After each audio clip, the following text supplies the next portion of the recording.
Magandang umagang muli sa inyong lahat, mga giliw naming taga-subaybay. Narito na po ang huling kabanata ng ating tampok na kasaysayan sa linggong ito, pinamagatang Ikaw mismo ang humukay ng sarili mong libingan. Dito pa rin sa ating natatanging dunang May Pangako. Ang bukas.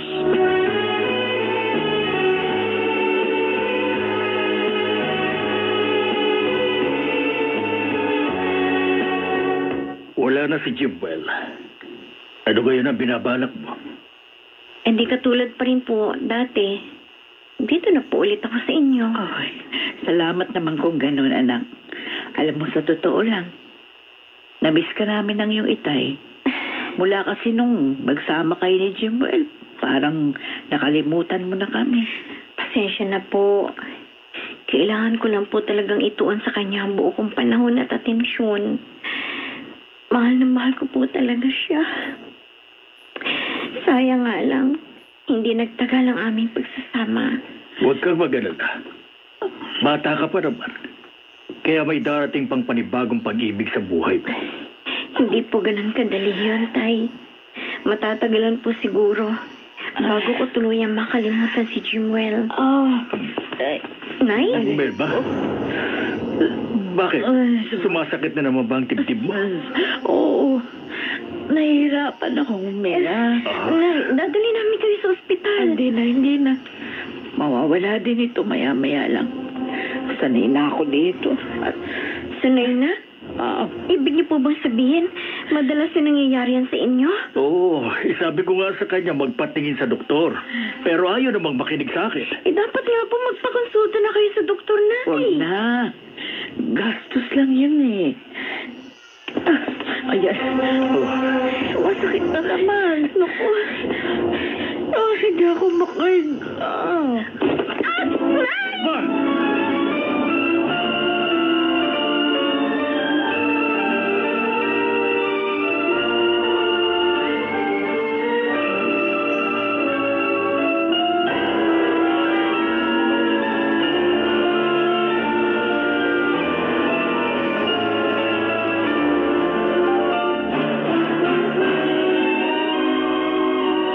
Ano ba naman itong nangyari sa akin, Tay? Nawala na sa akin si Jumel.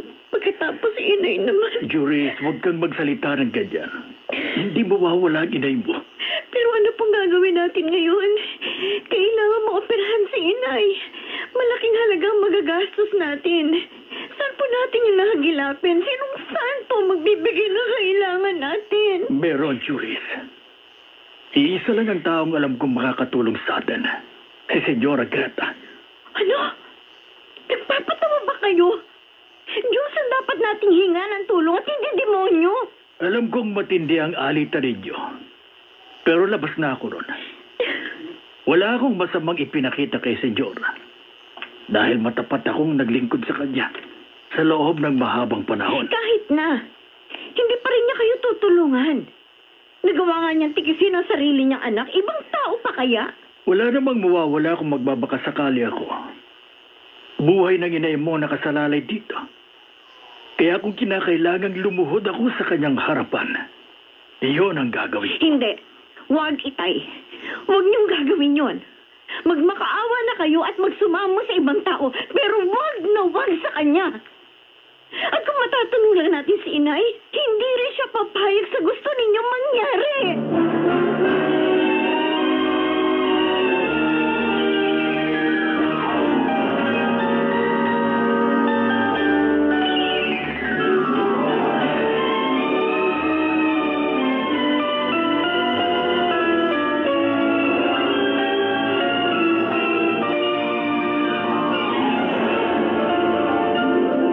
Hindi po ako makadirekta kay Senyora Greta. Kaya kayo po ang nilapitan ko. Pasensya na pero kayo lang po ang pwede ko maasahan. Gusto kitang tulungan pero alam mo naman ang sitwasyon ko. Tulungan po ninyo ako makiusap kay Senyora. Wala naman po akong ipinakitang masama sa kanya. Kaya baka sakali, maawa siya sa akin. Hindi nga siya naawa sa sarili niyang anak. Sa ibang tao pa kaya? Ganon din ang sinabi sa akin ni Juris. Pero wala namang mawawala kung susubukan ko. Hanggat maaari, ayoko nang umasa at lumapit sa kanya. Sa katunayan, gusto ko nang makipag-iwalay sa kanya. Pero parang pamilya na rin ang turing ko sa iyo. Kaya, sige. Titingnan ko kung anong aking magagawa.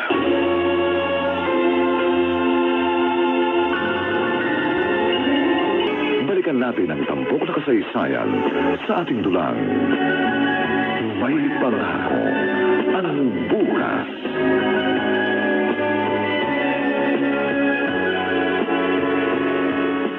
Miss na miss ko na si Jimwell. Sabik ako sa kanya. At masakit isipin lumisan siyang pinanakit at sama ng loob ang ipinabaong ko. Sana nagawa pa namin ayusin ang aming sigalot bago siya nawala. Nagsisisi na talaga ako sa malaking kasalanan ng aking nagawa. Sana naman makabawi ako sa kanya kahit sa ibang paraan. Kumusta ka na, Greta? Arcadio. Salamat nagpakita ka. Ilang araw ka rin nawala. Akala ko iniwan mo na rin ako. Kasama mo pa si Emilio. Oo. Si Emilio ang dahilan kung bakit napilitan akong magpakita sa iyo. Kumusta po kayo, Senyora Greta? Eto. Malungkot. Nagluluksa pa rin hanggang ngayon. Ngayon ko lang napagtanto ang tunay na halaga ng anak ko.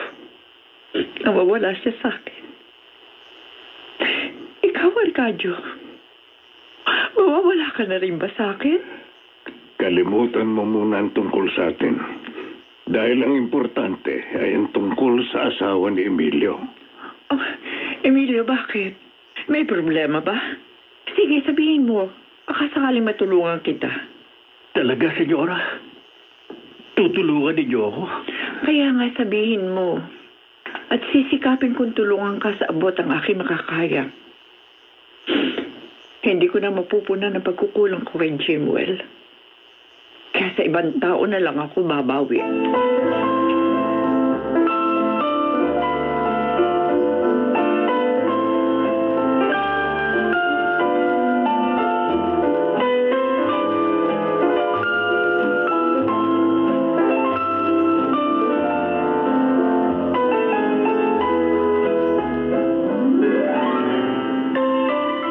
Sigurado po ba kayo? Imposible kasi yun. Sa katunayan, nag-issue siya ng blank check. Bahala na raw tayo kung magkano gusto nating ilagay. Isa itong himala. Ano na kaya niya? At biglang nagbagong ihip ng hangin. Hindi ko alam. Kaya sana naman, huwag mong tatanggihan ang tulong na ito. Sa totoo lang po, Itay, labag ito sa aking kalooban. Pero alang-alang kay Inay, lulunukin kong pride ko. Salamat naman kung ganun. At sana ito ang maging daan para magkaayos kayo ni Senyora Greta. Depende po yan, Itay. Kapag nakarecover si Inay, baka sakaling lumambot ang matigas kong puso.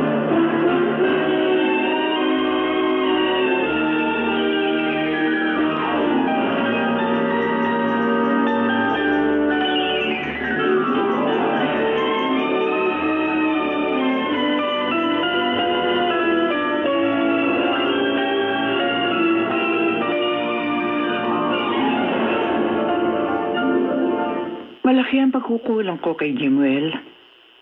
Kaya sa iyo na lamang ako babawi.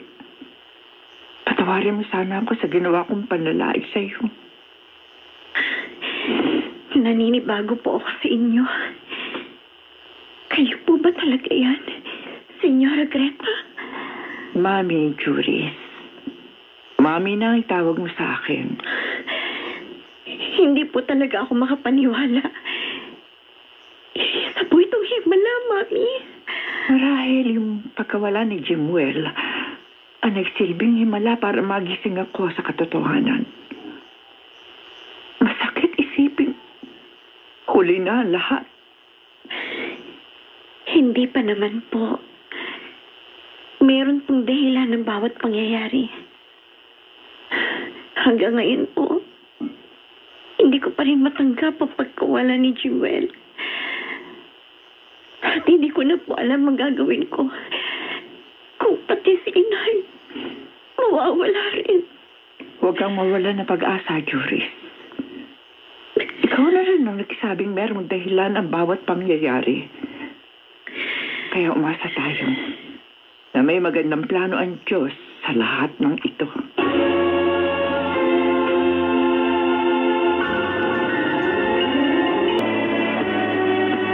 At ngayon, balikan natin ang tampok na kasaysayan sa ating dulang. May pangako ang bukas.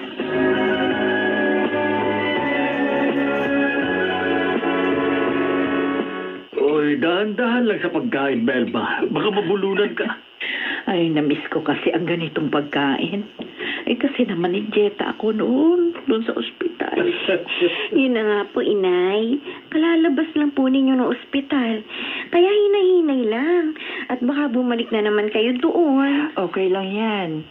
Hindi naman bawal sa kanya mga pagkain yan. Oh, sige lang, Melba. Kumain ka ng gusto. Pero dahan-dahan lang para hindi ka mabigla. Balae.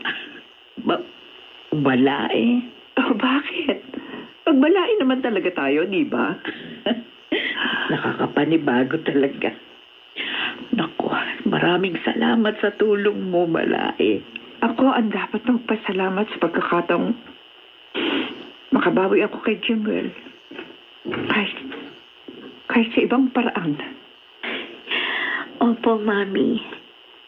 Sigurado... Toothbrush ka na ba? Oo naman. At unique toothpaste ang ginamit ko. Kaya fresh na fresh ang aking hininga.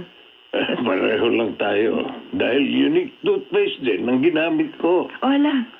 Magbihis na tayo at baka maunahan tayo ni Nabalae. Ay, sige, bilisan natin dahil nasasabik na akong dalawin ang puntod ng ating anak.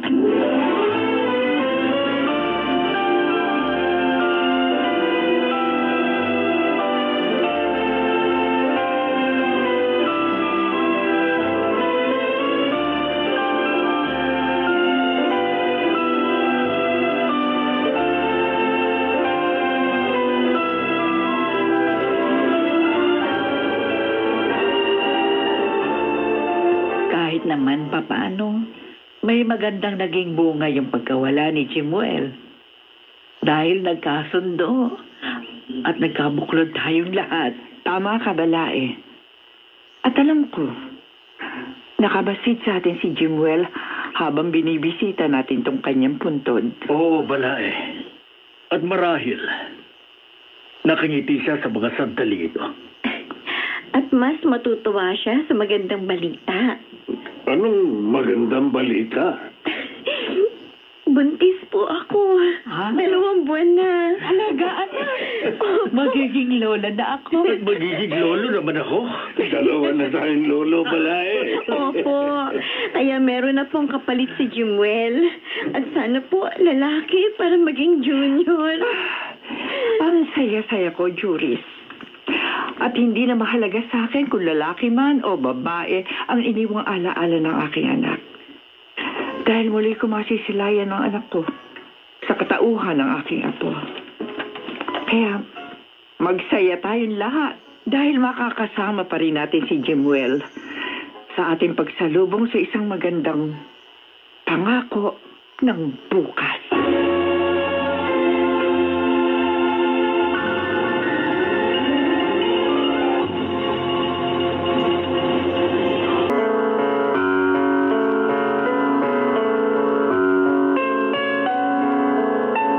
Sumainyo mga kaibigan, maraming itinampok na kasaysayang alam po namin inyong kinalugdan at kinapudutan ng magandang araw sa buhay. Pinamagatang ikaw mismo ang humukay ng sarili mong libingan.